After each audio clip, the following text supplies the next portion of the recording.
So you have been given this amazing opportunity to live in another country with your job, and you say yes.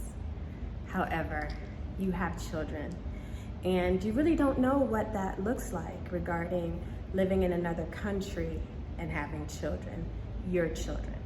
And so what I want to talk about today is 6 things that I think you should think about as you prepare to relocate to another country with your family, with your children.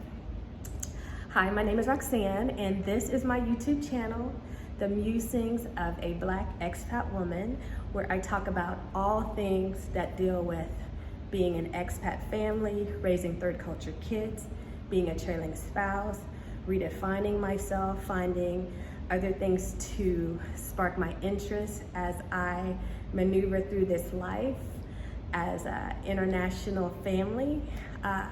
And so I just come on here and I just talk about things that I think will help others who are thinking about living this life better prepare.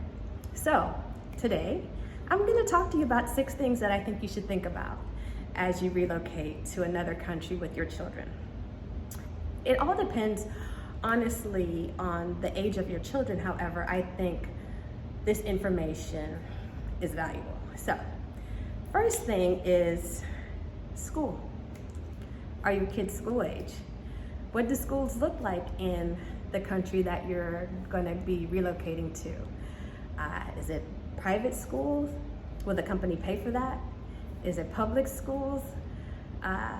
Will they be encouraged or need to learn the language of the country that you are moving to, or will their school be taught in their native language?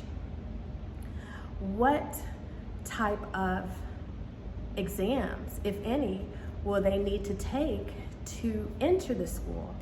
And how difficult is it? Is it something that they have to prepare for? What are the qualifications for said schools in the location where you're moving to? Also, at what age do they start going to school? In Japan, kids started going to school at 3. When we moved to Japan, our kids were 10 months and 2, about to be 3. I moved from the US, and while my oldest daughter was in daycare, it wasn't necessarily school. So when we moved to Japan, and I was told, kids here go to school at 3. It's like, oh, no way. My child is too young. For school, no. And then I quickly realized, oh yes, your child is 3, and she's gonna be going to school because here's the thing, all of her friends are in school. There's no one around that's her age that's not in school. So if you want your daughter to have peers and socialization in a country where she doesn't speak the language, she needs to go to school. So my mindset had to change very, very fast. Not only that, they ride a bus. Imagine your 3-year-old on a bus for like 45 minutes. I was like, no way, I'm gonna pick her up. And then you realize all these other little 3-year-olds are going on this same bus. Why can't yours? Those are her friends. And you quickly realize, okay, I went from, no, my kid's not gonna go to school, no, my kid's not gonna ride that school bus for so long, to, yes, my kid's gonna go to school, yes, she'll be fine, yes, she's gonna ride the school bus. So that's something that I think you should think about. You know, schools, what do they look like? Another thing is, what does help look like? Are you going to need a nanny? Are you gonna need a babysitter? How easy is it to find a nanny, a babysitter, somebody to help you with your children? In Japan, in Mexico, and in Panama, these are 3 countries where the culture relies heavily on nannies to help with childcare. So it is not uncommon to see children not with their parents, but with a nanny. If you are one who that does not appeal to, that's fine, but also realize that in some areas, if you need quick childcare or you need, somebody to babysit, a lot of times those aren't readily available because people already have their person that works strictly for them in that capacity. So you can't really say, oh, I just want a one-off babysitter. You can have a teenager that will do that, but a lot of times too, like in the US, kids are busy, they're doing their own social things. That might be something that is hard to find. So if you have younger children and you are needing help, I would say definitely look into what does childcare look like, and will you need to hire a nanny. Another thing is extracurricular. When my kids were 10 and 12, that's when we moved to Mexico, and they were very, very active in gymnastics because we moved from the US to Mexico. They were active in gymnastics. I mean, it occupied all of our weekends. Then we moved to Mexico and we had them check out a few gyms, and they decided it's not the same. We miss our coach. We want to do something different. And so the lucky thing for us, the good thing for us, was their school that we selected had sports. So it was easy for them to change from gymnastics to track, gymnastics to volleyball. And it was a new sport, but it was something that they could easily get into. And their school had swimming, it had soccer, it had American football. So they had a variety of things that they could do to help with their extracurricular. However, in regards to sports, they also had theater and some other clubs, some after-school clubs that they could join for extracurricular. But I say all that to say, I had some friends whose kids were amazing baseball players. Baseball wasn't a thing in Mexico, so they had to decide, do we leave the US where our kid is on track to possibly go to college on a full scholarship for baseball, or do we take this opportunity knowing that they won't be able to play and hopefully they can find something else, and just realize that for our family it's bigger than just that one aspect of baseball. They can, be in another country, they can learn a new culture, they can learn another language. And so how are we gonna prioritize that? But I want to say that is something to think about, because if your kid is really, really active in sports and you're moving to an area where that's not an option, that could be a trying time for not only yourself, but your child. So something to think about. Language. Not sure if your child, how old your child is, how much they're gonna need to understand the language based upon your lifestyle that you've chosen, but that's something to think about. Like, will your child have to learn the language, or will English, if their native tongue is English, will that be spoken to them in their environment, their home environment where you guys live, their community, as well as their school? In Mexico, as well as in Japan, my kids went to international schools.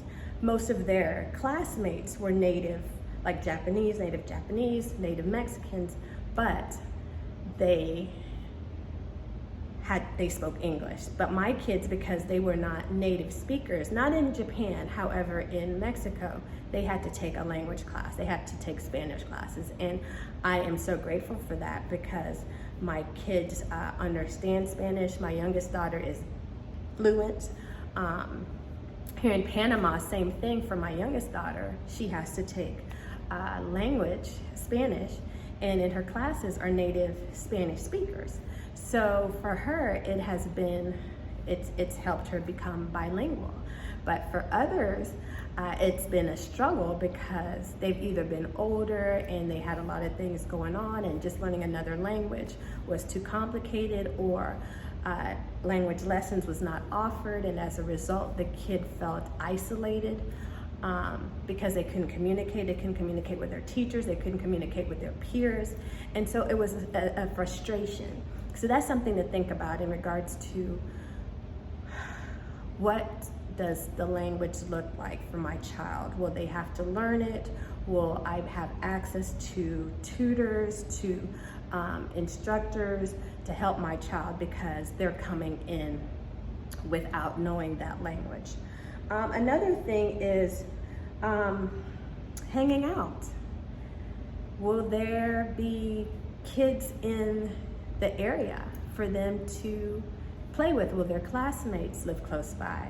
In Mexico, we had kids in our building, but my kids didn't go to school with them, so none of their socialization was done where we lived. It was done at school, or after school they went to a classmate's home, or the classmate came over to our place to hang out. In Japan, my kids were young, so our building, as well as where we lived, there were kids always around when they weren't in school, because they start school at 3, so when they came home, the kids would congregate in the playgrounds, play, and what have you. And now that I'm in Panama with my youngest daughter, she has friends that live close by that, she can go to their house. They come over here, they hang out at, the mall or restaurants or what have you. So, but that has been something important because my kids have always needed a strong friend circle. And so if we were living in an area where there were no kids their age, or the school was far from where we live, so my kids couldn't really connect with classmates, that would be a struggle. So think about that when you decide on where you're gonna live, what schools your kids are gonna go to, what do peers look like there. Another thing is, will you guys go back home frequently? And how are you going to make sure your children maintain the relationships with people that they left back where you're moving from? Now, you have FaceTime, you have messengers, all the things to stay connected, but how are you going to prioritize that? Are you going to make it a point of going back to where you used to live pretty frequently so your kids can still keep a connection with their old friends? Will you say, you know what, it's time to move on, it's time to make new friends. We used to live there, now we live here, we need to focus on here. Those are things I will say. When we left Mexico to come to Panama, it was an abrupt move because it was COVID. We moved in 2021. And I think for my youngest daughter, as well as myself, we really didn't have closure. So last month, me and my youngest daughter, we went back to Mexico to kind of, close out things. And it was good because what we both realized is, while those relationships are still important to us, all of us have moved on. The friends we had, they've now developed relationships with other friends. They're now doing other things. And while we are still connected, the conversation is different because there's another person that's adding to the relationship that I'm not privy to what they're talking about because I don't live there anymore. And vice versa. I'm talking about things that's happening here in Panama that they don't understand because they don't live here. And so it's good to know that you will have these relationships. However, it's okay to either outgrow them or move in a different direction, reconvene when you can. But it's not one of those things where it's like, oh my gosh, I can't appreciate where I am now because I'm still thinking about where I left. However, I do think it's important to stay connected. If you value those relationships, stay connected. And I think you learn so much about yourself. You learn so much about your kids. You learn so much about what matters to you when you are living this expat life. However, I think you have to pay attention to all the aspects of your life so that when you move, things go smoothly. And one being, how prepared are you for making sure that your kids are okay when you relocate? So I think I mentioned 6. I forgot to count them down, but those are my tips. Those are my things that I think you should think about. If you have any additional ones that you want to share, please put them in the comments. I would love to hear. If you have any suggestions of things that you want me to talk about, because like I said, I've been doing this for over 11 years and I've always done it with children, and I've lived in some pretty unique places. And so I'm happy to talk about a plethora of things. So please let me know what you would like me to talk about. Please subscribe. And until next time, thank you so much for tuning in, and you guys have a great rest of your day. Bye.